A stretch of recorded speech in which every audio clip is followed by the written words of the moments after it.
G'day, listeners. Welcome to Barker 80, the Sailing Podcast. Another week done and another week of sailing to talk about. Another fantastic guest. So to get us underway, I'll bring in my good mate, Mr. Brett Perry. Greetings, exalted one.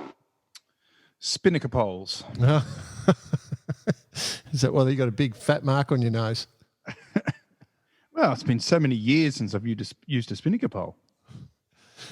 You're not supposed to smash yourself in the face with it, mate. Well, it wasn't me. It was the guy with the brace. Yeah, you got your good one. Hey, no, look, it was all good. It was a big day today. Great to be back on the water. Full training program. I reckon we did about, must have been about 7 or 8 races. 2 windward lewards on the Etchels. Mate, great lineup, great team, great bunch of sailing.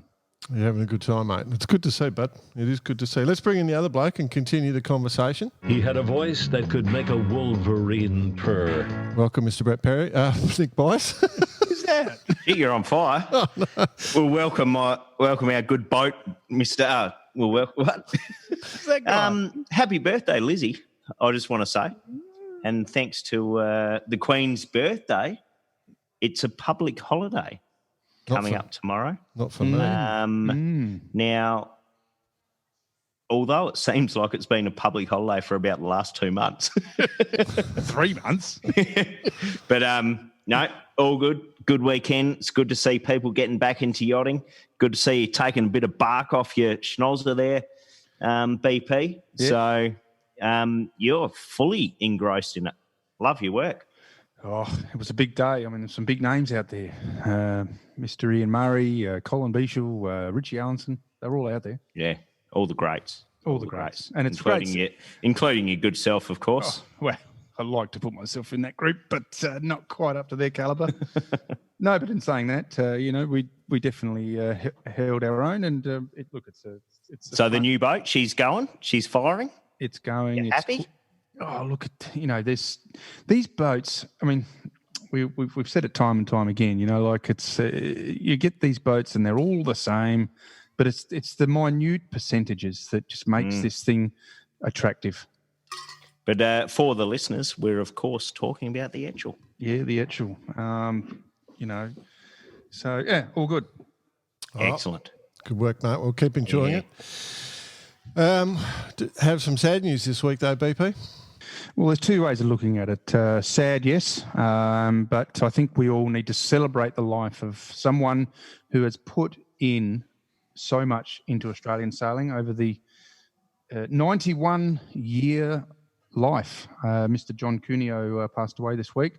For those of you who don't know his achievements, basically Olympic medalist and a promoter of Australian sailing, an Olympic coach, and really, deserves the accolades. On top of that, an OAM just to add to it.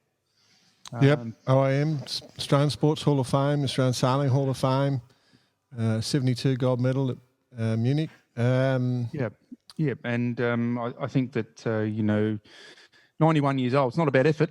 Not a bad effort. It's a fair crack, absolutely. So, former 505 sailor.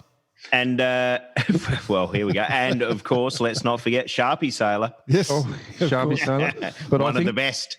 But I think one of the biggest traits that I believe that he has is a never give up attitude. Yep. One that he was given second-hand Canadian sails in the old Dragon back in the day, and turned around and took out the World Championships with them. Oh. So,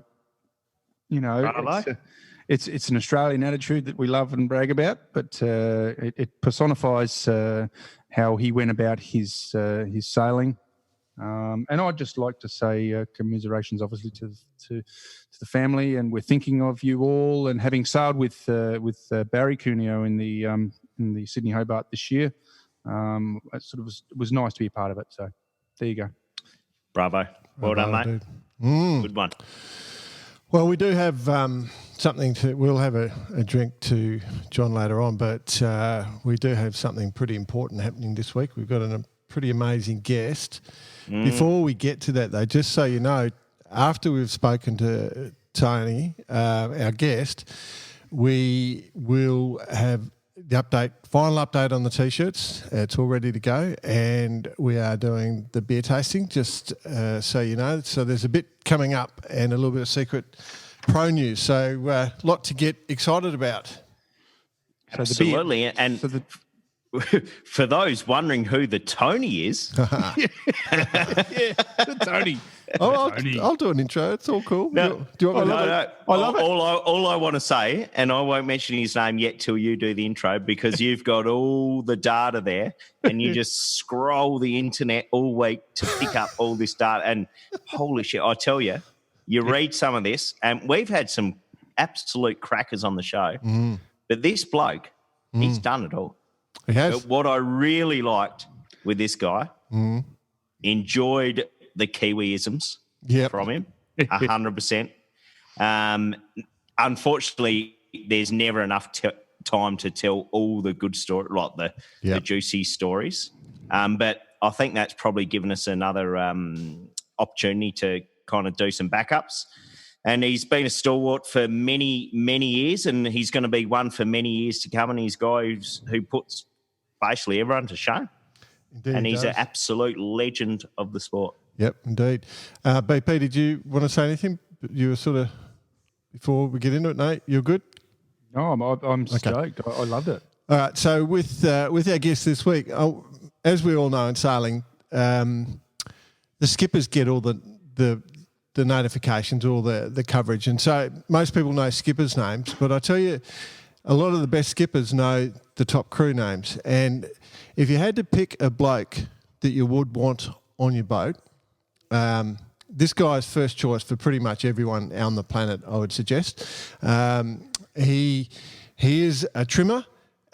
He's a hard man. He's super fit. He's just one of these blokes that walks in the room and you just go, yep, he immediately commands respect.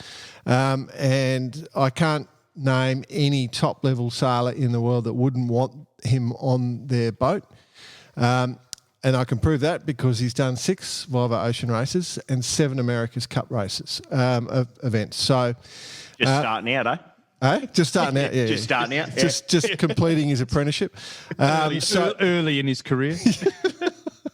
And, I mean, we were super grateful for the guy to take time. And as Bossy said, we could have talked for hours and hours and hours. So the man we are about to speak to is Mr. Tony Rae. Yeah, Tony, good to see you again, mate. Welcome to Bar Karate. Yeah, thank you very much. Nice to be, it's a surrounded by so many good-looking Aussies. You're welcome. No problem. I knew you were going to say that, Bossy, but to be honest, it's a pleasure to be asked to be on Bar Karate, especially when I've browsed over some of the names that you've had on the show in recent times. I feel very humbled, actually. There's some great people there and some great stories. Just looking at your resume, it definitely does top it. That's good. Yeah. Hey, all right, well, let's get into it. So how did you get into sailing? Was it just through the old man, Murray, take you down for a yacht or what? Absolutely, yeah. I was pretty lucky to to have that opportunity and to get sort of thrown into a boat in the early years of my I guess it was sort of 6 or 7, playing around in a little sabo, dinghies before, rowing around in dinghies before that. But sailing wise, it was the sabo and cruising around with him and that, and then the P class, and then eventually sort of started the racing scene in the P class, and then the Starling, and then up through the sort of the dinghies a bit with the lasers and fins. I quickly realised that I wasn't heavy enough for a fin in those days. I'd be the right weight now, but it's a little bit late now unless I want to go to the Masters. But it was just going up through and started obviously working through the dinghy classes and at the same time taking on a sailmaking apprenticeship. So that sort of got me into a lot more other type of sailing and sailing with customers and I guess led down the big boat lane, Yeah. So before we go into that sailing thing, so you went down the sailmaker path and that's what opened the door, obviously, with all the passion and obviously your reliability on a boat. I'm intrigued, did you ever think of anything else as a career or was it always boats, sailing? It was always boats. It was either going to be a boat building apprenticeship or sail making. Okay. And Good choice. I was thinking about how I was going to do whether I could do both, and that wasn't an option. You're probably too intelligent to be a boat builder, aren't you? Here we go. Got the bean counter talking here. Yeah. Yeah, you got to be careful. I have to be careful how I answered that one. Don't worry, that was just a joke. Getting the other boys, that's all. Yeah, exactly. But no, the sail making did interest me a lot, and when I did get managed to get a job with Lidgard Ruddling in those days, I took it on. But to be honest, I actually started boat building before that, and I did 3-month trial, and then the company actually went under. Had lost a big contract, and so they got rid of the new guys to start with, and I was one of them. So I moved on to sail making, and it worked out all right. Indeed, it did. It's fair to say that, because looking at your CV or resume here, or all your achievements, it's fair to say you're not really the underachiever, are you? It's a long career and a very well established career. 6 Volvo Ocean races or Whitbreads or combination of both. Yeah. And no less than 7 ACs. Yeah. Well, I like the way you say that it's a long career, Bicey, because yeah, we know each other well enough. I thought I could slip that in. I'd like to think that it's not over yet. And you know, as we know in these testing times at the moment, it is a bit testing. Not carrying on with the sailing that I was doing with the TP52s and the 72s and the mini maxi series and the big boats and it does feel pretty strange not just carrying on with all that. But there's still plenty going on, and I'm sure there'll be plenty going on in the future. So I'd like to think that my career is not hasn't come to a close yet. Has New Zealand got the 2024 double-handed team selected yet? The 20 double-handed team, yeah. Well, it's funny you should say that, because there's been apparently a big list of applicants to trial out for that. You know, I think that's going to be a pretty big class and a big operation actually going ahead to qualify for that. Well, Jordan, do you want to tell Trae? So the ongoing, if you look in to all the teams that have put their hands up in Australia, is that at least one member of the team is over 50. So we call it the over 50s Olympic class. And we've sort of did the April Fool's joke where the World Sailing put out this memo saying perfectly documented memo. It was all on their letterhead, the whole thing, and you had to have an average age of 50. Or if it was below that, there was a time penalty for the start. So because you had to have an average age of 50 over. And so you meet the criteria. And, I mean, I know you're working hard with Bianca Cook, so you could form a team there, or you could you could find someone else of your own. But, you're probably the perfect candidate to go for that Olympic spot. Mate, the way they're going with it, they keep delaying the Olympics. I might be a bit too old. I might have to change it to an over 60s. Yeah. Well, no. Then the grandfather rule comes in. Okay, right.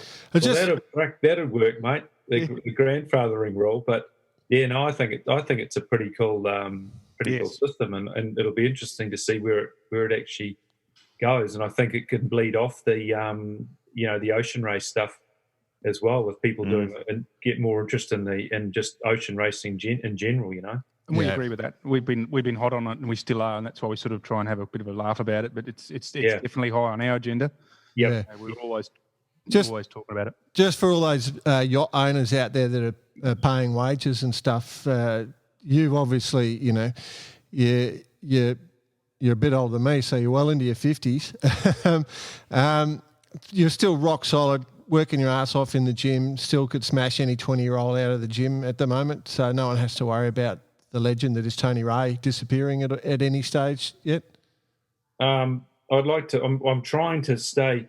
What my training schedule now is, I'd like to try and do something twice a day. But what I'm trying to do mostly is stay injury free. And I guess doing the TP circuit and stuff like that it's pretty easy to injure yourself, and not necessarily just on the boat, but just bloody walking down the dock sometimes. And for me, and what you guys, when we do get a little bit older, when you do get an injury, it takes a shitload of time to come right and to recover from them. So my trainings, I guess, has kind of changed a bit, and I'm, I still try and do a fair bit of it, but just try and stay injury free and go, I guess, a little bit lighter on trying to do bloody PBs every now and again, and make sure I do a little bit more stretching than I've always done a lot of it, but I try and make sure I do a little bit more than normal now. But have you always been like at the top of the fitness game with all the teams that you've been involved with?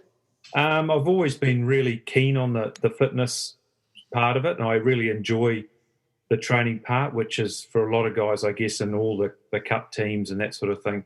A lot of them probably hate it and do it because you have to, and you've got to get to a certain level. Whereas I, for some weird reason, really look forward to that, getting up and training. Yeah, sure.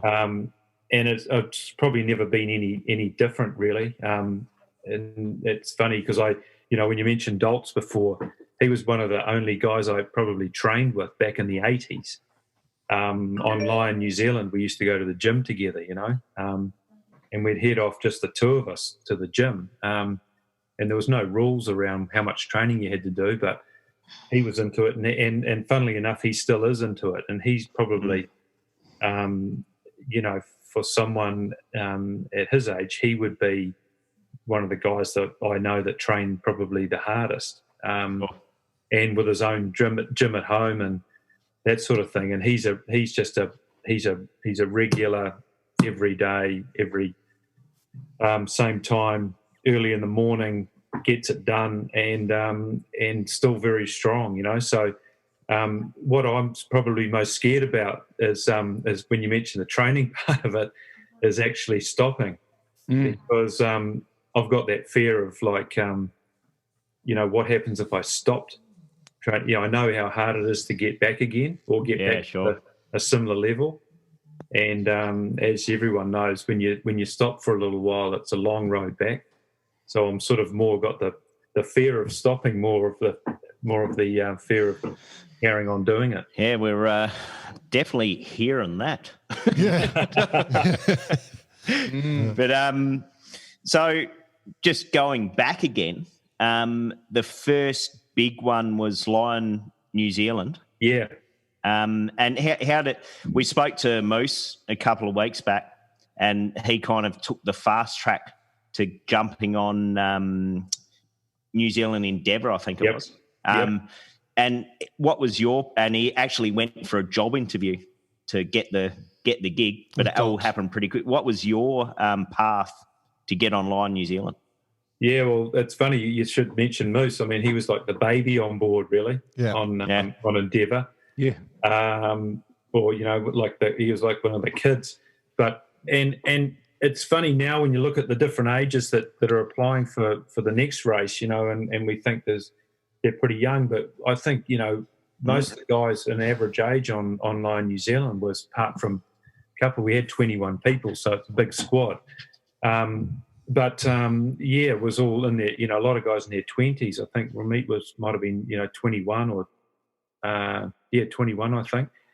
But for me, when I was sail making, which I mentioned before, working for Lidgard Ruddling, we actually got the sail order for Saramco, which was the race before that with Peter Blake. And so we were, I was involved in making the sails for Saramco, and I was like, wow, this is pretty cool. I'm going to apply for Saramco to be the sailmaker on board.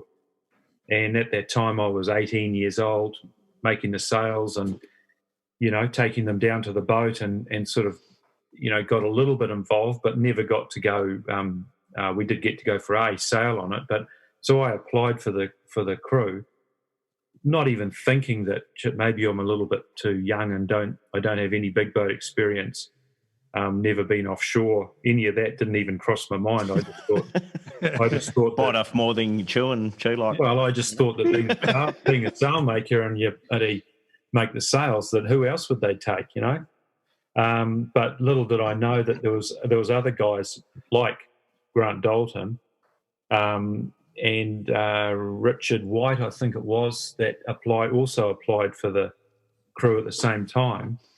And obviously Daltz had no sailmaking experience, and he was trying to get on the boat. He'd done quite a bit of offshore stuff, but he thought, well, if I get some sailmaking experience, I might be able to. So next minute, I'm running the bloody repair loft at Lidgard Sails, and Daltz is throwing at me to learn how to repair sails. And next minute, I'm teaching him how to repair sails so that he can try out for Ceramco. So it was a bit of we're looking forward to you ripping the piss out of Daltz, given that he was your apprentice and all. Yeah. Well, he spent most of the day in the loft throwing bloody spikes in the floor. see how many spikes he could get into one circle on the floor, you know. I mean, you know, and so if that was, I reckon if that was part of being a sailmaker, he would be one of the best, I reckon. But in saying that time would have been crucial for your career. It must have been whether you know, subliminally just getting to know him and being a part of the, you know, he would have helped you along the way. Yeah, for sure. Yeah, for sure. And I think for me too, just going for the interview with Blakey and him actually turning me down helped. It actually helped my career, because he pretty much said to me, look, you need to go and do this race, you need to go and get more experience, big boat experience, and some more offshore experience, and because you don't have any. And I thought, okay. And then he said, and maybe next time for the next race you'll be ready. Yeah. And so I thought, okay. So I headed off to the States and did a lot of big boat sailing over there, and the Kenwood Cup and Clipper Cup, and as much offshore stuff as I could, big boats that I could sail on. So when it came round, which is what Bicey just said about getting on Line New Zealand, I you know, that opportunity came around and I was in the States, so I obviously applied again to join that team. Came back and went for the interview with Blakey, and he told me big long spiel about the boat and where, you know, the building and what we're going to do, where we're going to go, and the whole program. And I was already with my whole spiel about what I'd been doing and what boats I'd been sailing on and how much experience I'd gained. And I never got to say that. And he kind of just kept talking about the program and then says, welcome to the team. Straight in. Yeah, welcome to the team. So I was a bit sort of taken back because I hadn't actually said my bit. Rehearsed your spiel in front of the mirror. I hadn't told him about what I'd done. I think you had the job when you applied for the first job. Well, that's what he told me. That's what he told me afterwards. Yeah, and that's exactly what he told me. You know, a years later, was that I didn't really need to apply. You know, I'd already applied on Ceramco. He basically knew what I'd been doing. Yeah, and the fact that I'd sort of come back to have another go, I was basically straight on. So yeah, that was pretty cool. And then sort of rolled on from there. You've been in that team ever since, effectively, haven't you? Like. Yeah, kind of. You know, that was a pretty fun time on Line New Zealand. Obviously, it was a full amateur program, and we got an allowance and that sort of thing. But it was all about saving up as much as you could before you went away and did all the jobs you could, and sold my car so that I had enough. We all had enough money to spend at the pub at the stopovers, you know, and in Hamble before we left. And that was pretty much the most important part of it, was and knowing that you had some money to go to the pub and buy a few pints during the stopovers, because the stopovers were only a month long. Yeah, sure. So you must have been a bloody expensive car. But no, the beer was cheap. Oh, yes. But yeah. That's the one thing. The beer was cheap, and I still wish I had the car. It'd be worth a lot more now than it was then. You can't have your cake and eat it too, mate. Yeah. What was it? It was a Beetle, Volkswagen Beetle. Okay. Oh, there you go. One of the only type of cars that actually goes up in value, not down. Yeah. So that first experience online New Zealand, as you said, was all amateur, but then the next experience with Steinlager 2, that was just all conquering basically, wasn't it? Or you guys smoked the whole field? Oh, I think we all, the people involved all learnt a lot from, partly from Line New Zealand and also partly from the America's Cup in Fremantle, where we, I guess, learnt different ways of how a boat is put together. Obviously, Blakey had learnt a huge amount from the previous campaign as well, and also dealing with the FAR office. He had a good association, a good relationship with them, and to be able to come up with a good a good boat, a good input from a lot of good people, with the Kevin Shoebridges and Brad, Butterworth and Mike Quilter and those sort of people that also had some great input to actually come up with a good boat. Mm. That was still possibly one of the most recognised boats if anyone who's followed the Whitbread or the Volvo, if you look back at Steinlager, it's still one of the best for sure, most recognised, and actually still sailing around the Hooraki Gulf now, right? Yeah, absolutely. Yeah, and sadly, with this lockdown thing, both Lion and Steinlager, who normally take out a lot of kids over this period, haven't been able to, and so they're really struggling actually at the moment because they can't take out all those big school groups. Yeah, and really struggling for revenue to keep it all going. So we're hoping that we can sort of help out somehow with ongoing with that project, because really all we're doing with this Round the World project is carrying on from where those boats left off. We're not reinventing the wheel. We're just trying to carry on from where they left off. But it is very recognisable, and it's when you see it sailing around the harbour, it stands out. It does stand out a mile. We were laughing about the gear that we had actually the other day, because we had a bit of a get together for the 30th anniversary. Well, a few did. We're still yet to have a proper one because we're only allowed 10 people. Guys got together. Quarter of the crew. The afterguard got together. Yeah. As usual. 10 people seated, So 4 deckies in the corner yelling at the afterguard. Yeah.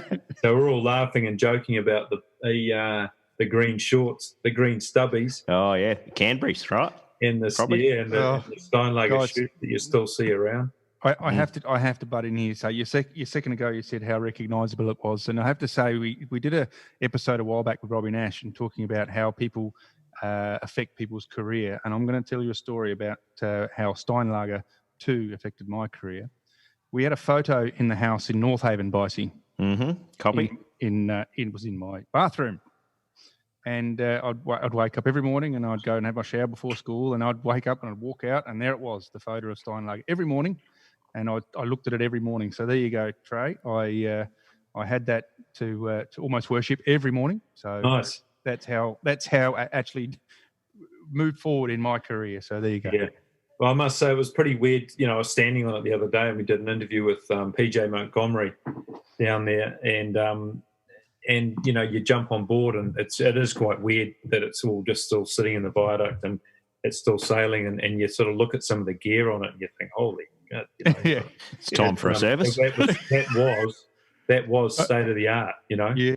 That was the best and lightest gear you could possibly put on a yacht. In fact, it was even marginal, some of the equipment we had on board to make that thing as light as possible.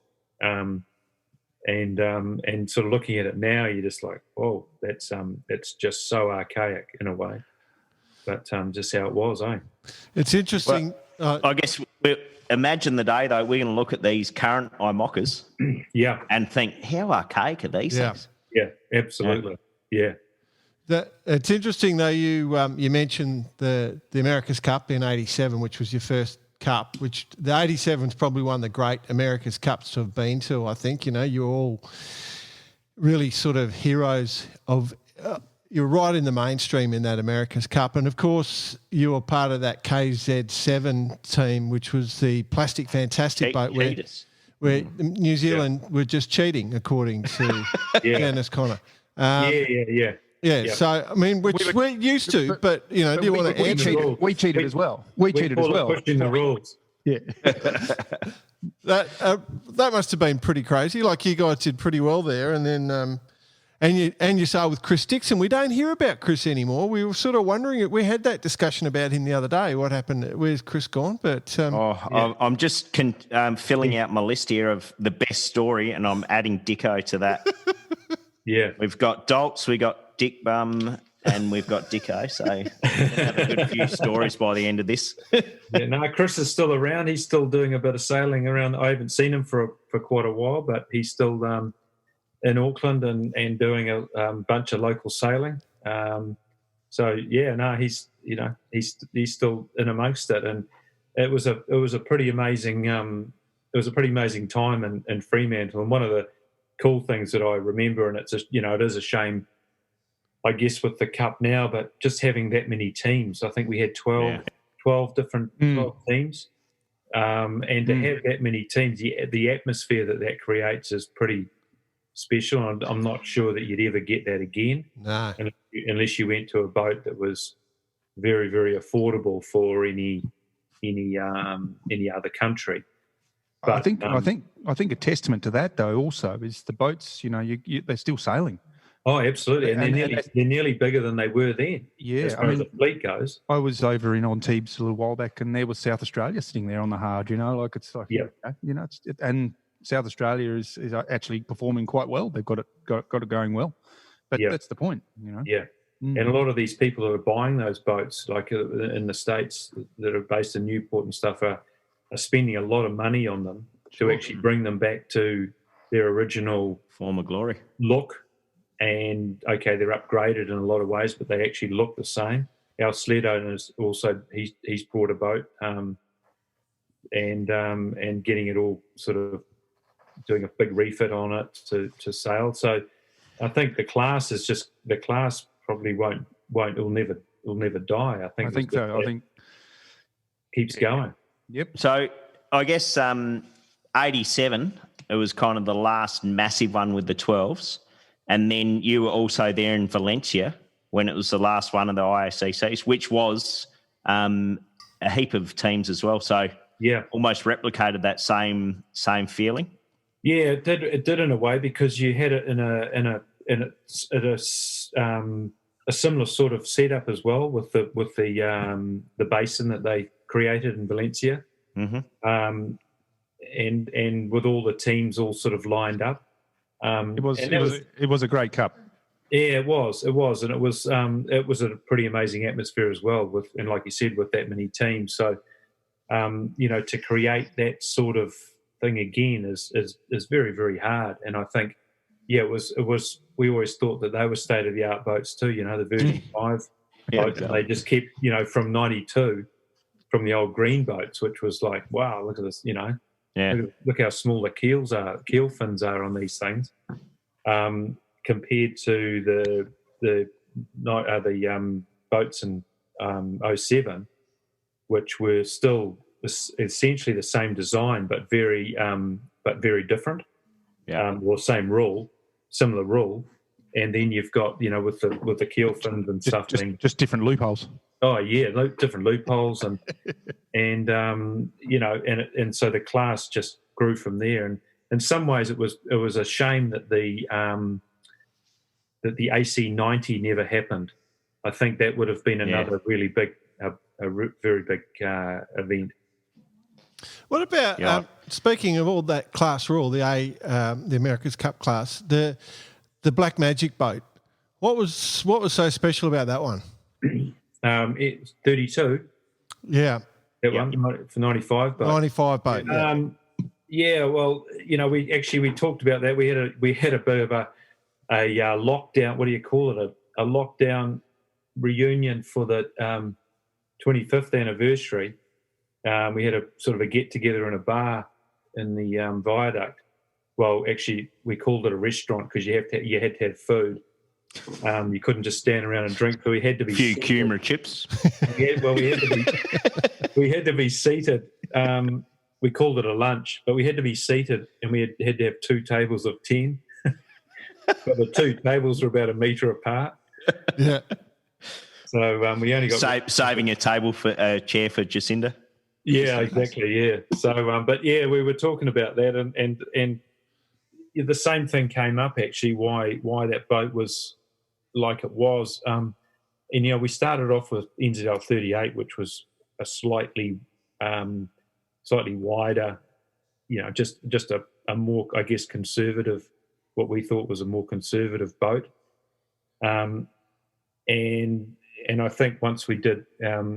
With 32, and then with 38 was a more conservative boat, a little bit more beam and that sort of thing. So we started off the regatta with 38, thinking that we're only probably going to use it for the first round robin, and then we'd have to switch over to 32 because we knew that 32 was slightly faster. But then we carried on using 38 because we were winning races, so we just basically carried on through till the semi-finals. But I don't know, it always, and not that I ever drove the boat, but it always, and I only ever trimmed the main on both boats with and with Warwick, but they always felt like a very easy boat to sail and an easy boat to, I guess, set up. Yeah. We were joking the other day also on an interview with the way that Russell drove the boat, because the 32 had a very small rudder, or a smaller rudder, and so starting wasn't one of our bloody best bits of the whole match racing start. So we had to be a bit careful.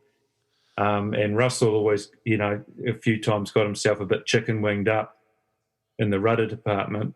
And a couple of times got some fairly average sort of starts, and Bill, and I remember coming off the line once, and it kind of got a little bit sort of, on the edge, and Bill said, and he goes, "Okay, Bill, work your magic." Yeah, thanks, mate. Basically after Bill had said, "Thanks very much, Russell." And then he just comes back with the "work your magic, Bill." Hey, you should, while we're talking about the 95 one, do you want to contrast and compare about the pride of the Australian fleet, the One Australia, what you guys did better than our One Australia? Float. Well, yeah. I mean, I was dragging people out of the water that day. That was crazy. If you want to bring up that part of it. What was that? What happened? How about bring up what happened the night after? It was a hell of a piss up, wasn't it? Between the Kiwi and the Aussie camp. Yeah, I don't think we could get over the wall, could we? No, I do it. Coxie would always tell me some stories, and I think it ended with Shoob with a fire hose in his hand, just blasting all the Aussies out of your base or something like that. Yeah, there's a few stories I guess that have sort of maybe been a little bit stretched, but I do remember something about a fire hose, which is they're still using those, mate, to disperse crowds. Correct. I was going to say, I think it came up last week in a conversation as well. So something was going on here. No, that was a pretty. I was obviously wasn't on the race boat that day. But I do remember it was a pretty scary time, actually, seeing that thing snap in half that quickly and go to the bottom, and then a whole lot of people swimming around and diving off the boat. So, we had to quickly zip around in the chase boat, pulling Kiwis and Aussies out of the water. We didn't pick and choose, mate. I was just going to say, was not you, mate. Hold your passport. Was there anyone you thought about leaving in the water? No, Rod Davis always said to me when he saw me, he swam straight to my because he reckoned he knew I could pull him out. You could see the fern. I saw you. Yeah, he saw me in the chase boat and thought, right, I'll go to that one because I know Trae will be able Trae will get you out. Yeah, fantastic. Did you actually see it happen? Did you? Yeah. Yeah. So what about the sound? Well, it was to start with. It was just like any other Just a long on the boat, Yeah. And well, it was like a bang, and then they're going to have to stop and check the rig or whatever. But then obviously it wasn't anything to do with the rig. But then it actually happened. Well, we're talking seconds. Yeah. Pretty quickly after that, because then the cracking just kept going. And then as you all which was all audible. Which was all exactly. And then it all happened. Super quick for it to just start ripping around like a can, open like a can opener. Which in essence did have something to do with the mast, as the mast was pushing through the bottom of the boat. Well, and also you've got bloody 20 ton pulling it down as well. 22. Yeah. We should get Glenn Burke on one day to talk about that one. He tells a pretty good story about that whole thing. So yeah, I mean, for us, I remember being in the chase boat. For us, seeing all the guys on the deck didn't worry me at all. I just wasn't sure if down below. Down below. Yeah. And so that was probably the one thing that crossed my mind straight away, because obviously when you sail on the boats, you know that there's quite often someone down below or whatever. So trying to figure that out and trying to figure out how many people were actually in the water at the time was pretty tricky, I guess that's the serious side of it, and would have been a lot going on, I suppose, at that time. Well, once we knew we had everyone on both chase boats, it was then you started paying the shit out of us. A massive relief. Yeah. Bloody Aussies. Did you think that experience helped in the 2014 ocean race at all, or not? No. No, because that one just went straight. The boat disappeared. We still had a boat, but the boat wasn't sinking that quick. It wasn't sinking, and we decided to reverse onto that reef. All right. Smash ourselves around for a while. I mean, yeah, I know. It's. I heard Nico actually explaining that situation the other night on another on an interview he did, and it certainly it brings back some memories pretty quickly. I mean, the fact that we've got essentially got that boat in the shed down here. Well, obviously not the hull. It's a new hull, but just the bits and pieces from that boat. It always keeps bringing back all sorts of weird memories for me, actually, on what actually happened, what happened that night, but also just how we handled it, how we dealt with it. We were, there was a bit of luck involved, but I think at the same time that we were pretty. I think we did a good job the whole crew did a really good job of just being organised, I think, and doing things at the right time when we could, and Nico making a pretty good call on how to organise it and when to get off, really. Yeah. We did have Nikolai Sehested on a while ago on the show, and we did manage to get him to tell the infamous story of Brian Carlin and what he keeps stored in his survival suit pockets. Yeah, that was weird. I mean, that's just not right, is it?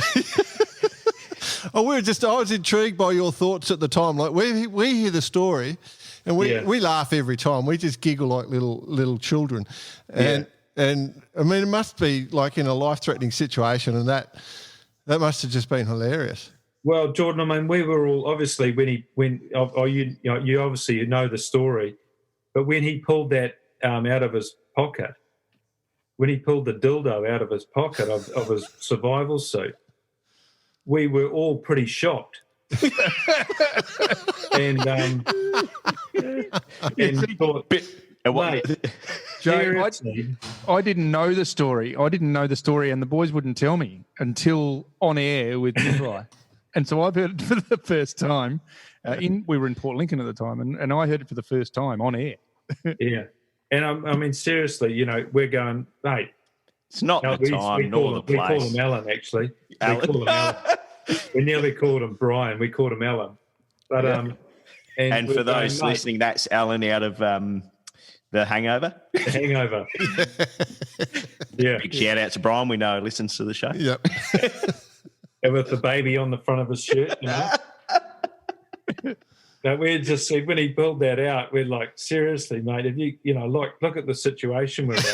And you're trying to pull a prank like that? And what, why would you have, someone said, I think Salty said, I think it was Salty said, why would you have, Alan, why would you have something like that in your fucking pocket of your Bible suit?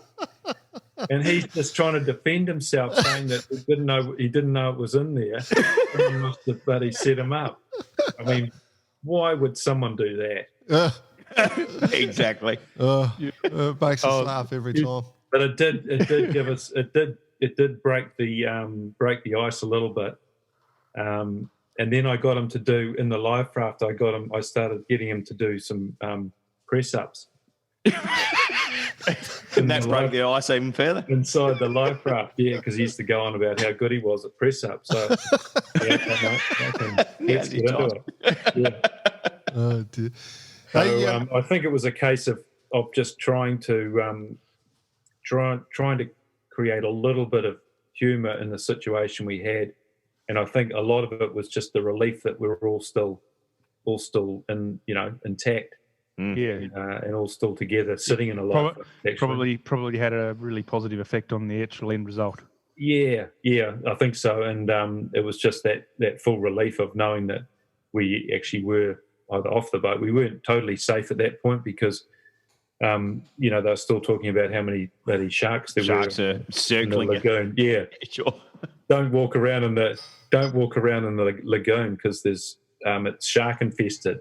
Wow. And we all thought that was one of Nico's another bit of humour from Nico that it was using, sort of another Australian joke. and then heard it on the radio. Like shit. So we were like scrambling into the life raft, but then realised that the life raft wasn't actually tied to anything, and we were just going to drift down the lagoon into wherever. So we had to get out of it again and start walking. I don't know if you've heard this story, but we started walking it back in the pitch black. Over the reef. Back up to something that we could tie it onto, and then we could get in it. And so we're walking this thing. We're waist deep, and we're walking this life raft back up to this sort of black object, which we thought was a rock. Sticking out of the water, and we just kept sort of inching our way up, and then we got closer and like, nah, that's not a rock, that's the boat. We don't want to go back there. She looks high and dry. Yeah, it's a safe house. It was just a sort of a dark object, and so we found pretty amazing memories or visions that you must have continually. Yeah. Catching up with the people on the boat must always be fun, but sort of a bit strange. Well, it's just good to see them, to be honest. Yeah. And that'll always be the case, I think, with whether it's Nikolai or Tommy Johnson or Nico and the whole crew. Really, or Alan. Oh, maybe not Alan. No. And saying that, we actually caught up with them last year. It was great actually in Alicante. We had a few beers when we had the meetings up there, and it was we hadn't seen him for ages, and it was good to hear all his versions of the story. Yeah. Because they're obviously different to mine. Hey, with the like that sort of incident and what we saw with One Australia. Like, has there ever been any time where you've been at sea or in a race or something where you've just gone, oh, this is a bit sketchy, like you're at the limits, like because you spent so much time offshore in, the most remote places? Have you ever been worried? Because, I suspect one of the reasons you're on a boat is that you're so stoic, Like I can imagine a nuclear bomb would go off and you'd work out a way to fix everything, like... Yeah. Well, I think that's one of the cool things about the race, to be honest. I was talking to someone about this today, and that why would what's different about doing the round the world race? And Bicey will sort of obviously understand it as well, as that it's more to it than just the sailing, and there's a lot more to just jumping in your boat and going out sailing. It's you're sort of living on the boat, and when something does go wrong, and it can be very minor, it has to be fixed. Yep. And you've got to eat properly, and you've got to look after yourself properly, and you've got to dress correctly, and you've got to get yourself organised, and then you've got to look at how you're sailing. Think about all you're thinking about is how you make the boat go fast the whole time on your watch, and then try and get as much rest as you can in between. And so there's a lot more to it than just the sailing bit. So when something like that happens, or you get a broken rig or boom, or where you get something on the rudder or the keel, or you have some sort of breakage that you have to deal with, I think that's when the whole crew kind of quite often steps up a lot more than they would normally do if they were just in a normal situation. In a normal situation, you sort of wheel the boat off and organise getting it fixed, and then carry on. But as everyone knows with a round the world race, you've just got to. It's the downtime that hurts the most. So that everyone tends to sort of lift their game and chip in and try and fix things and help out in some way, in ways that they probably wouldn't normally do, with things that they wouldn't normally want to take on. I guess for me, one of the areas was the medical side of it, and being the medic on board. So I was always pretty conscious of how everyone was on the boat, and trying to look after them medically. And it's probably more like being a nurse half the time than a medic. But that's how I sort of looked at it and thought, well, if I can make sure that the small things stay small and not let them get to be an issue, whether it be an infection or whatever, then it won't be a problem for me. So obviously in that situation, when we hit the reef, one of my biggest concerns was major injuries. So all sorts of things pop up, but you've just everyone deals with them in different ways. I guess that leads on to a pretty good point that we've been asked before, like, how do you get onto these teams? And reality is, when you're choosing or selecting a team, you're looking for these individuals who have that ability to step up or have that second skill. And which probably a good segue into the current campaign that you're working with now with the NZ and Bianca, as into how that selection happens and how the team goes together, because it actually all starts a long way before you go sailing.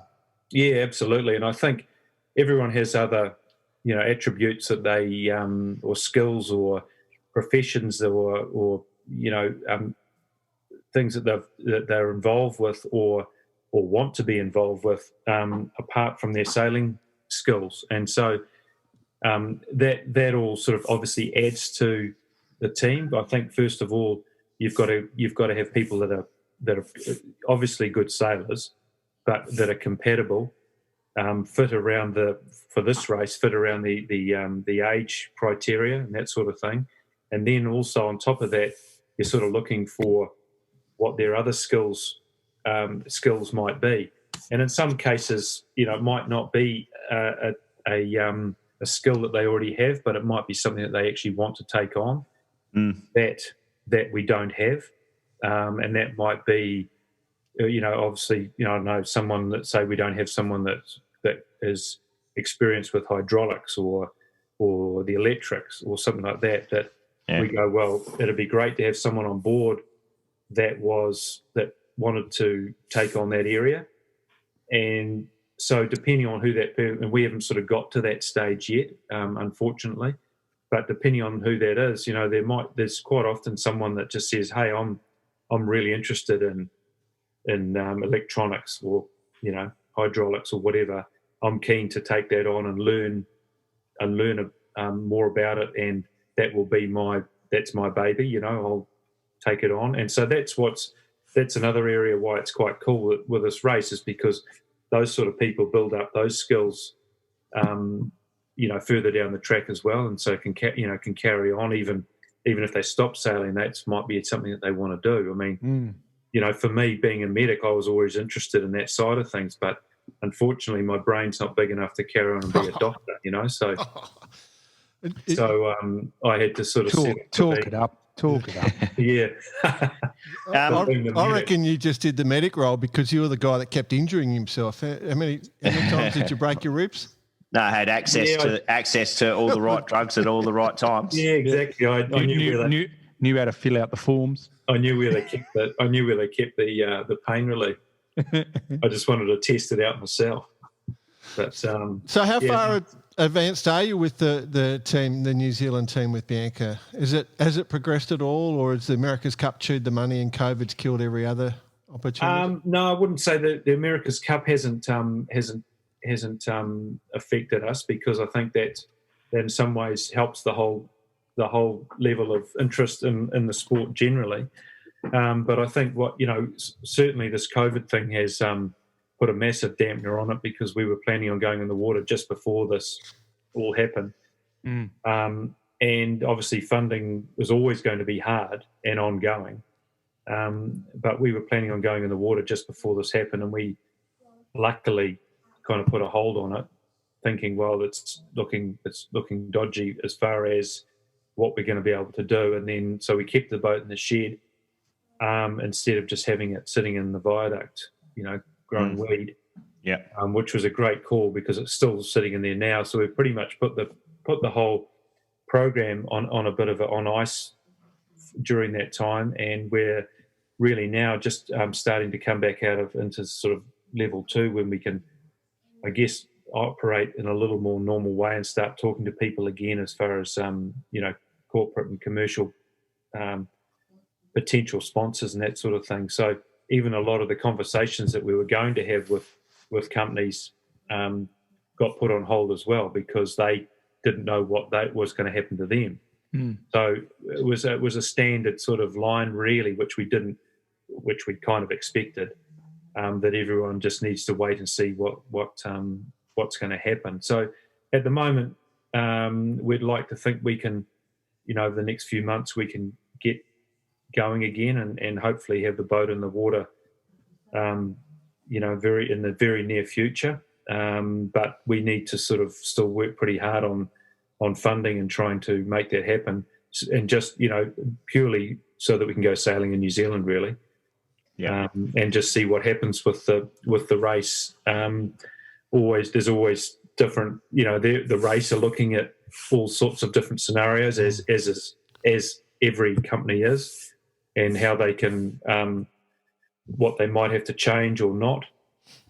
And then, but for us, it's all about what we have to do in New Zealand so that we can go sailing and actually trial some people. We've got a great list of potential yachties that, down here there's plenty of them, but it's about giving a bunch of them an opportunity to actually do it.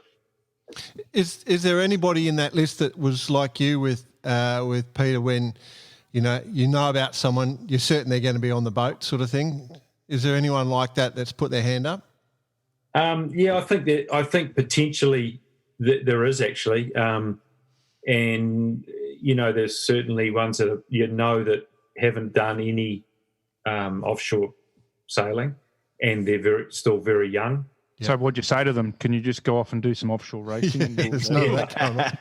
Well, in some ways, yes. Knowing all along that they were going to be on the team. Yeah, exactly. I mean, in some ways that is a little bit of a suggestion, but it's also not that easy at the moment either. And also, true. one of the reasons we're trying to put this campaign together and actually have a New Zealand team is to give some of those younger that younger age group and the ones that don't have much experience, to give them a chance of actually sailing on a boat like this, even if they don't do the race, so that when the next race does come around, they have had a bit more experience, they do know what it's like, and they might be able to make that decision a lot easier.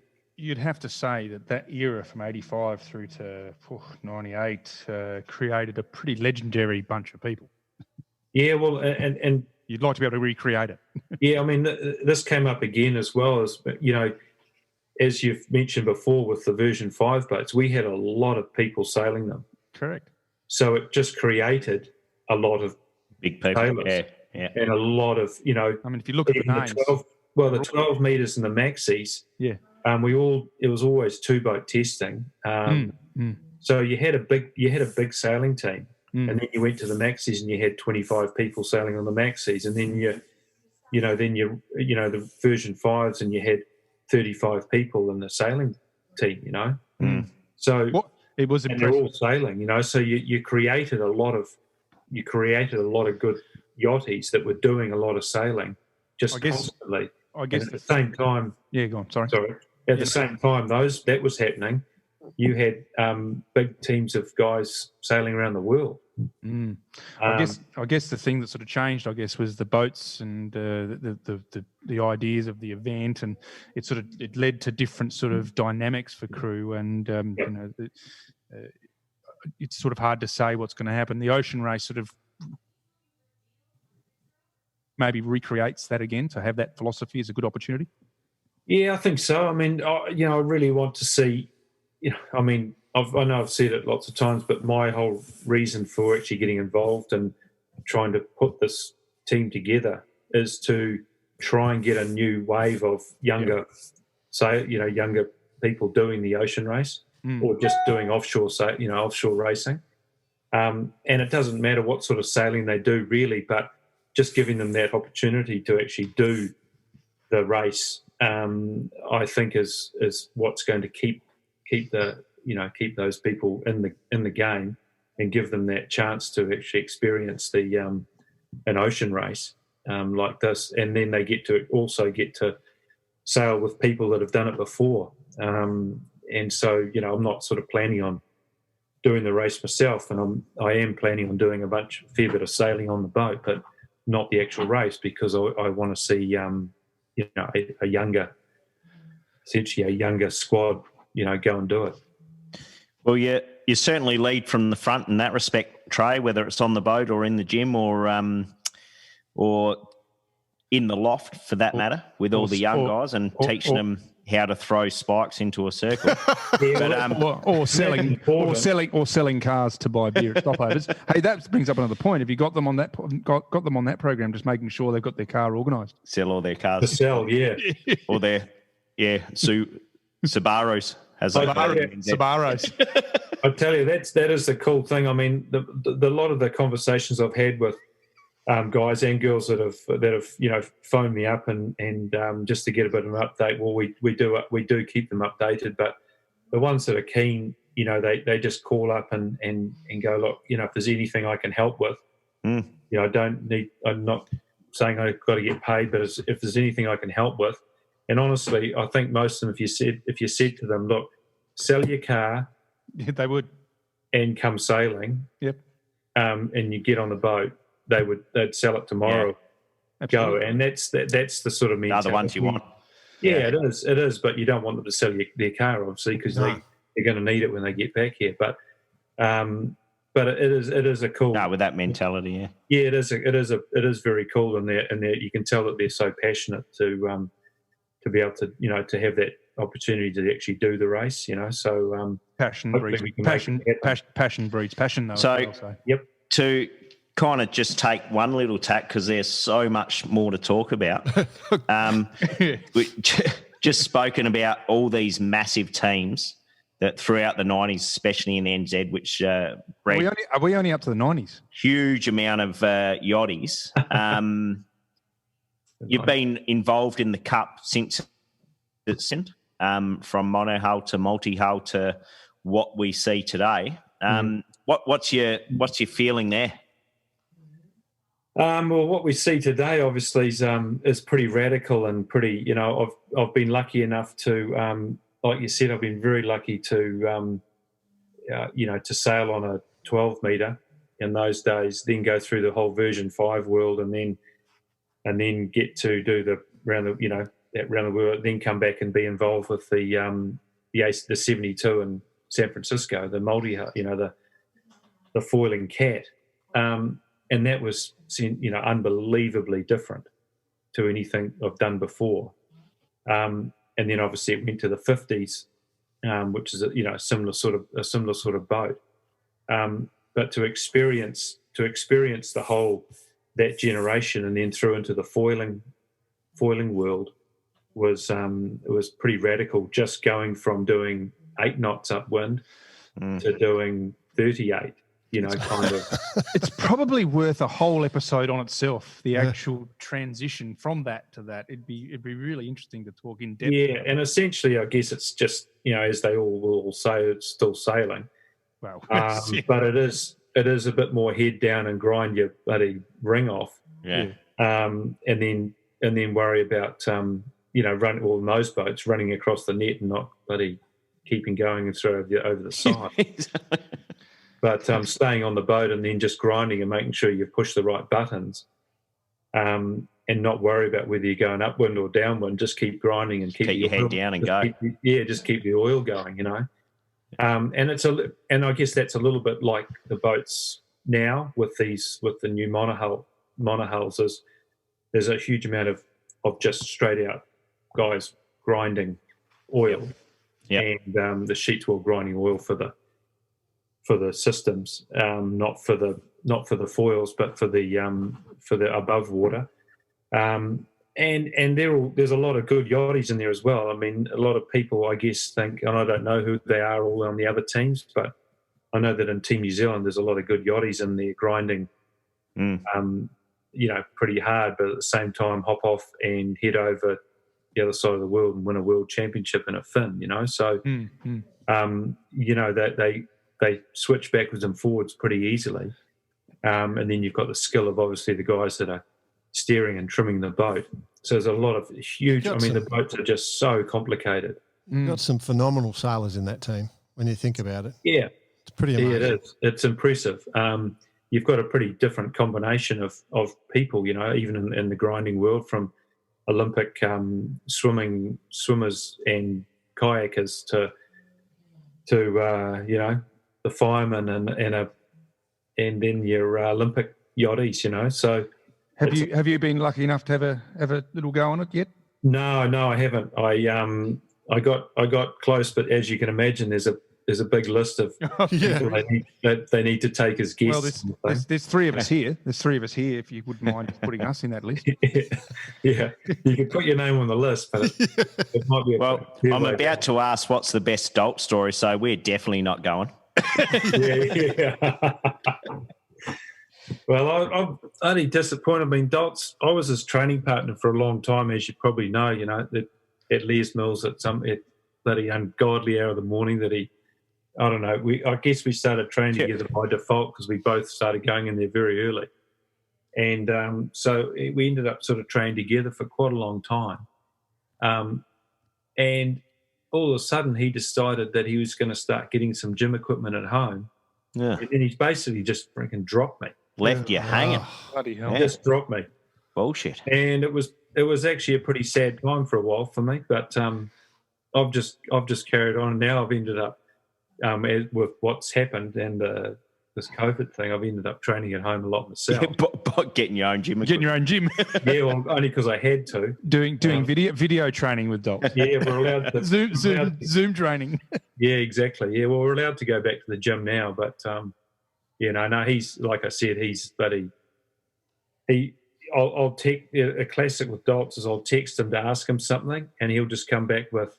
PB today, 105 for 5. And that's not even what I asked him. he's just telling me that shit just because he thinks I actually care. You need to know. I need to know. Yeah, it makes your day. Your day is sorted. Exactly, because he knows that I wouldn't have done that. Bloody dogs. So it's every man for himself, and it's no different. He's very, very competitive, as we all know. And so it's a classic when we train together. That's for sure, and which is one of the reasons I think that we might be all good for injuries, because when we're not training together, there's probably less chance of injuring ourselves. Yeah, sure. Yeah. So having obviously spent a lot of time with adults, you've spent a lot of time with a lot of other characters in NZ yachting, whether it's Dick Bum or Dicko or Dean or Jero, whoever it is. There's got to be one incident or one story that really stands out that you could share with the please don't hold back. No, don't swear. You got me on the spot, mate. I can't. I'm this obviously.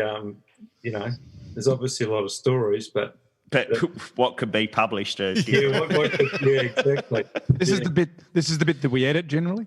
Yeah, right. What you should respond, Trae, is just say we're actually having a show where we're going to tell all those stories, and it's $50 entry fee if you all come to all goes to the New Zealand that's a good ocean race team. Jay, that's a fantastic idea. Yeah. And I'll end up being that bloody person, Yeah. There's always some pretty amazing stories with a lot of those guys in their own right, and it's actually pretty amazing to have actually sailed with so many of them. Well, I'd have to agree with that comment. I mean, yourself included, but they're all legends as far as I'm concerned. Yeah, I think in so many different ways, and they're still coming through. I think everyone's getting a bit. The 32 reunion. We had a big turnout, and everyone's obviously getting on a bit. There was no Zimmer frames there, but it was held on the lower level. Yeah, and there was no. Don't bring them up. Unfortunately, there was no press up competitions, but although Moose did say one thing. You mentioned earlier that Moose was the young'un of the crowd, and he mentioned back then, yes, he was he said to us on the show, he said he was the young'un in the crowd, and he looked up to all these people like, there's so and so, and they're in their 30s or whatever, and they're the men of the team. Yeah. As I grew up, we kind of morphed into the same age. Yeah. Well, that's true, actually.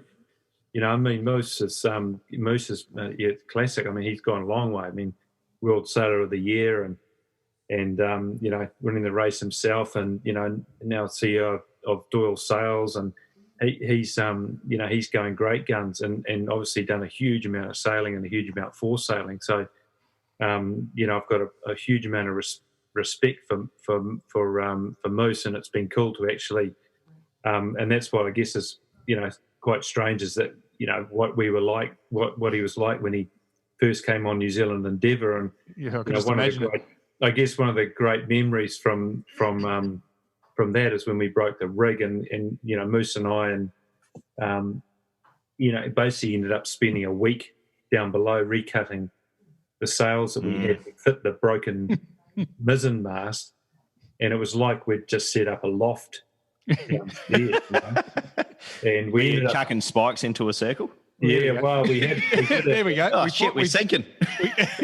We got the story. We got the story. There we go. We basically just didn't worry about our wet weather gear for a week, and we were just down below working our own shift, making sails, and we ended up calling we had a little sail loft set up before the race, and we called it security sails because we were in a little building that was an old security company, and so we basically had a branch out in the middle of the Southern Ocean branch.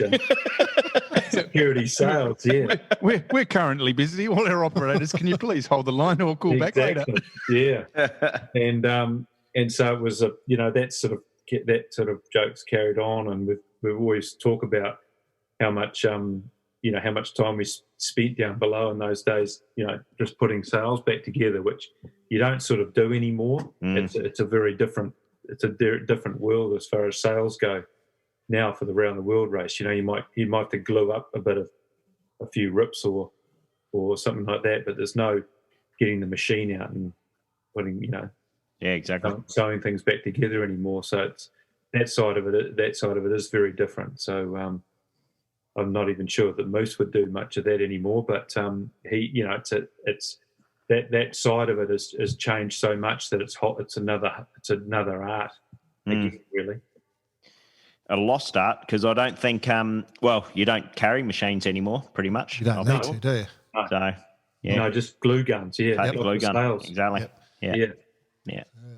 So it's it was some pretty interesting times, and when you've got guys like that on the boat, it's actually pretty cool to see how they step up as well. Moose saying that he was one, obviously the young kid on the boat as such. Got his head down, just did it. We thought we were young actually, but like he said, we were 30-year-olds or whatever. And yeah, exactly. You think you're leading the charge, but those sort of guys really, in those sort of situations, really step up and take it on, which is it's always pretty cool to see. And I think that will, you'll probably see that in all boats that you go on, and how different people react to different situations. Sure. Yep. Here. Boys, we are well over time. I was going to say, can we choose people with smaller resumes next time? We haven't even touched on... I seriously want to keep talking. I want to go through the TP52s, the Far 40s, the Swan 45s, the Mum 36s. We've got heaps. The Extreme Sailing Series, I want to see. I want to talk about that. I want to talk about a bunch of stuff. Well, that's going to have to happen on our next Series 2 conversations. That's it. Yeah. I'm more than happy to do it again at some stage. Good man. Thanks for everything, mate. And we wish you all the best with pulling that team together, bud? Yeah, absolutely. Yeah, thank you. If there's I'd like to say that if hopefully when we talk to you next, that that I can say that we're out sailing and we're getting into it and got a lot of new, enthusiastic, passionate young people that want to, that are ready to do the race, and first of all do a bit of sailing around New Zealand, and maybe our Coastal Classic might be our first race. One of the greatest. The Sydney to Auckland yacht race, January 31st. If anyone's interested in that, give that one too. That is on that plan. Right. Good. Yeah. We need to talk about that. Good. Now, if there's anything Bar Karate can do to help you, I mean, we've got a management team. We've got a whole heap of people together to do things. Yeah. Give us a yell. Awesome. Marketing, accounting. I'll send you a bank account details. Just keep the money coming in, will you? Dear. All right, mate. Trae, awesome, mate. And hopefully the next time we speak is face-to-face, because I know my first stop is NZ as soon as we're allowed. So, good stuff. Yeah. Look forward to that, and I think might be over there ourselves. Yeah. Thanks for the support and with what we're trying to do, and we've just got to keep chipping away and make it happen. Beautiful. Cheers, mate. Nice one. Good on you. Take care. Thanks, Trae.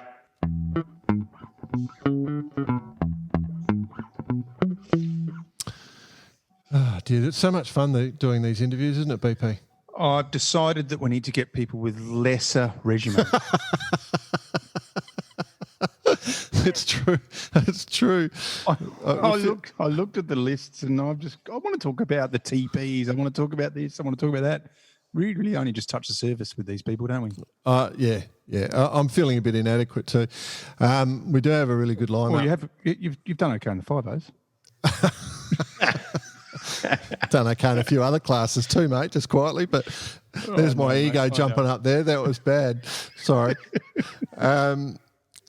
We got a few good ones lined up as well. I can't wait, actually. Yeah. I think, actually, guys, I don't know if any of you guys realise, I think next week is our 1 year anniversary. Really?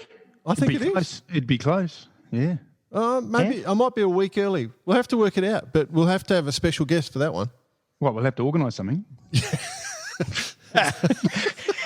Come on, let's not get too carried away, fellas. Speaking of getting organised, boys. Speaking of getting organised. Yes. We are organised. We're very serious about it. Okay, listeners, for those who are taking the journey with us on a few things, we're coming to fruition on a few here. We're actually completing some of our missions tonight, today. One of our missions.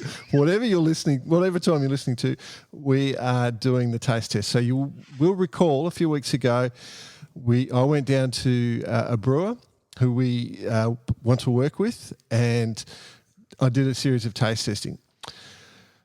What's happened is now the other boys have got blind tests going on where they're going to taste the beers just like I did without knowing, and just they're going to give me the reaction. So we've got beer A, B and C effectively, and so we're going to just talk about it. So they're just going to give me their response, and hopefully they pick the same beer that I picked, and then everything's really simple from here on in. And if not, we've got some talking to do.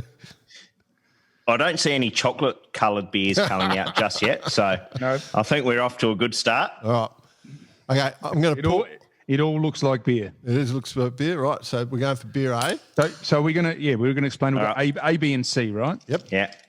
Hang on, fellas. I just got to clear my palate prior. I've got a few Angus beef snags here just to take the edge off. Hang on. Right. Okay. You idiot. All right, so we're going A, are we? Yeah, A. Now, what first is- response. Having a look. I can't say anything. I've said everything, so you guys have to. All right. Well, I'm going in for beer A. okay. Beer A looks clear, refreshing. You blokes should have cleaned your glasses. You haven't got much head on yours, either of you. Bloody hell. It's bright Crisp. looking. It's bright looking. Now, here I go. Ready? Mm-hmm.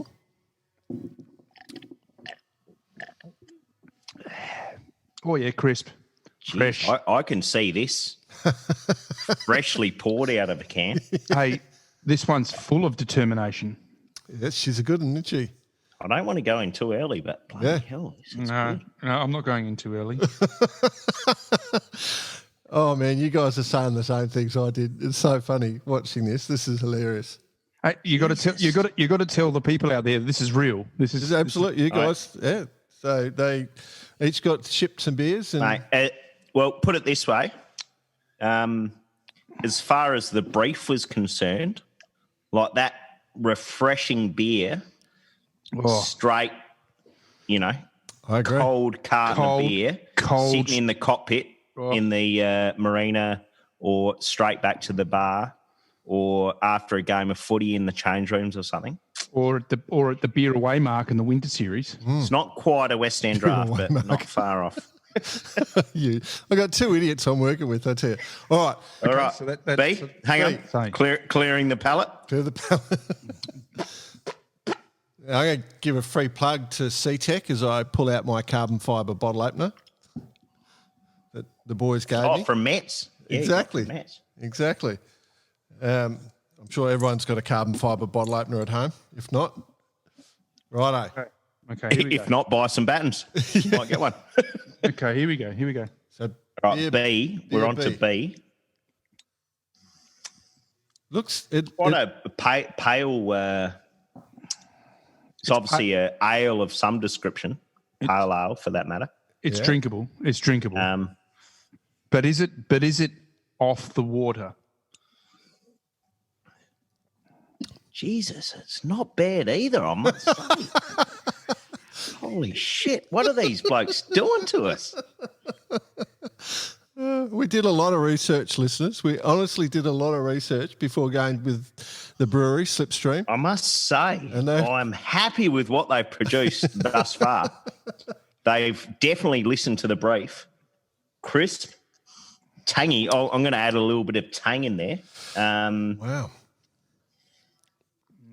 Sweet malt characters, maybe. Man, Almost a Pilsner. Yeah, but is it too much of an ale? When you come off the water, you want it to It's got a broad bitterness to it, I would say. When you come off the water and you get into that yacht club, or you want to slam it down fast. You want to just you want to nail it. Shit, I don't know. I'm just giving my scores down here. Well, I'm an ale man.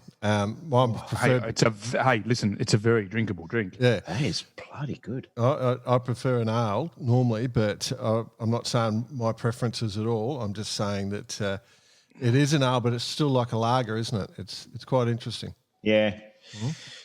Righto. So in saying that, I would almost say the first one we tasted was a lager. Yeah. This is obviously more of the ale, just even looking at it. Yep. But gives that Pilsner type, but which is what I was suggesting, that when you get off that water, you just want something light and crisp and hard, and it's a very drinkable drink. Let's not get me wrong. All right.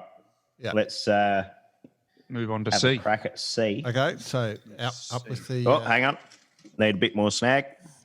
Righto. So, pouring C. What a tough job. I know we're not making any money, but this is a great way to spend time. I hope the listeners like this because. Holy shit. These blokes have nailed it. They made it hard. They made it very hard. I've got to say. Yeah, I like that. That is good. It's good. But again, is it a drink is it one that you want to smash and get off the water?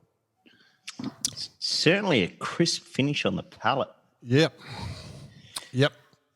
More refreshing than dip in the ocean on a scorching January afternoon, let me tell you. So there's a few elements that went into these beers. So we've taken the sugar out, okay? So we're not going to get fat.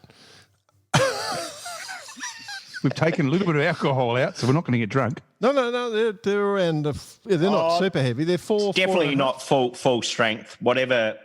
It's just that one's a 4.5. Yeah. Right. I think we're all around that 4.5 range. 4.1. Yep, that's right. Bloody hell! I gotta have another little taste test. Yeah, you're gonna have to walk backwards and forwards. Yeah. And then I wish probably should take a photo of the glasses with the colour in them. I might do that. Just take a quick photo for the punters. I'll just fade it away from the microphone. Very unprofessional there. It's like me. Hey, I think I've come to my conclusion. Good. That's what I wanted. I love all of your decisions. All right. Let me just go through them again quickly. Right, I've got a photo in order A, B, C. Okay.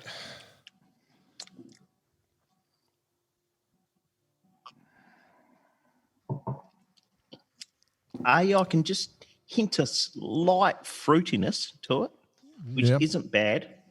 Definitely. It's not one of those definitely gone with a theme. It's not hoppy or anything. No. Yeah, no, can't deal with that hoppiness. I mean, me neither. There's a time and place. Yeah. When you're being a bogan. All right. Yep. I've decided. Okay. Righto. Hit me with it. BP. Go ahead. Oh, put me under pressure. I've just done another run through. It's hard, isn't it? It is very hard. They're all of them very drinkable beers.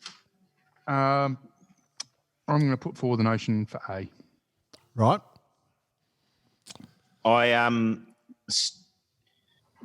C to me is probably a bit too big, super dryish. I'm going to say. Mm-hmm. It feels like if you have a Ted. few too many, it's just going to dry out a bit too much. Yeah.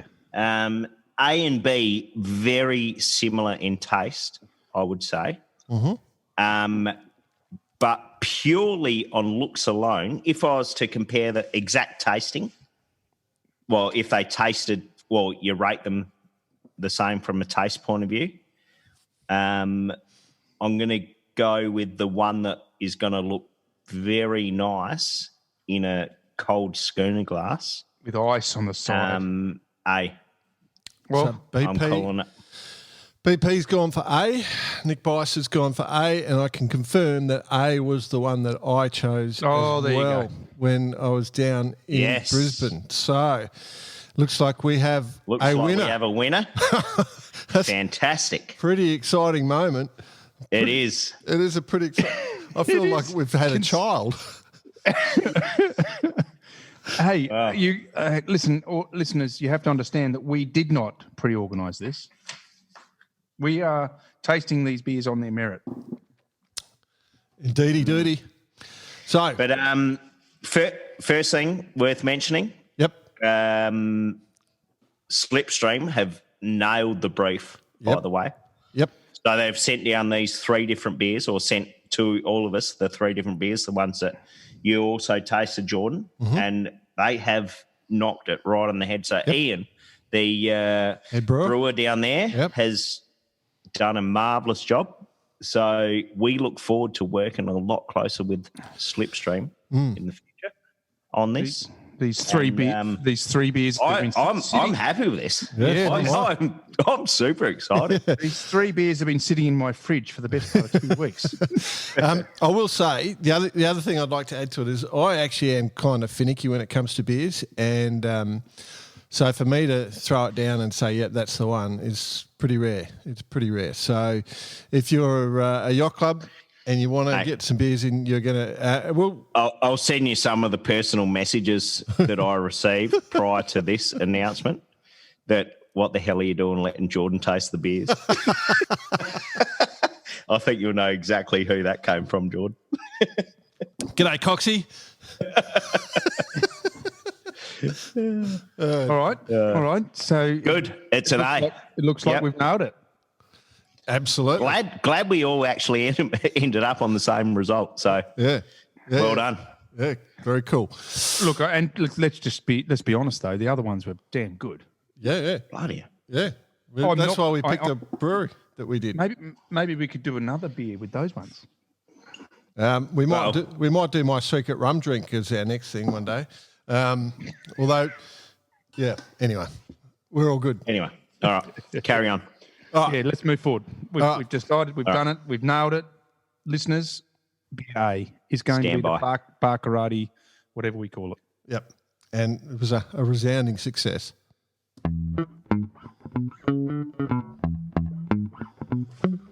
Secret Pro News. You got a little bit. Secret Pro, gents. Now, I'm going to ask you a question here, and totally off the cuff. So, who is the most paid sportsman in New Zealand? Or who has been rumoured to be back in the day? The caddy for Tiger Woods. He was rumored to Sir be the guy. Russell Coates has been up there Yep. as well. I was going to say Russell Coates must be up there.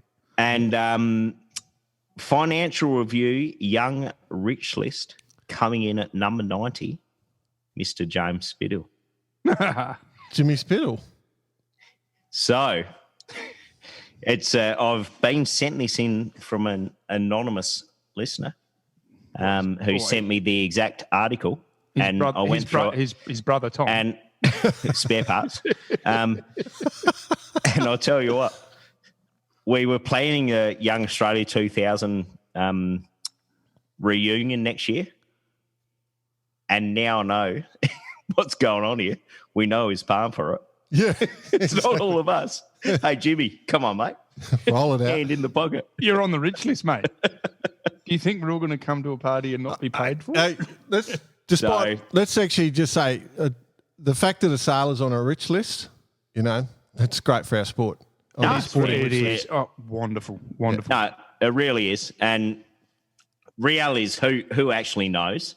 But it is bloody good, and good on Jimmy, and good on all those yachties out there who are giving it a crack. The majority are going through a pretty tough time at the minute, and we really hope we're going to all bounce out pretty soon. But, Toughing it out there. He would have to be if you did a Ginger Rich list, he'd probably be.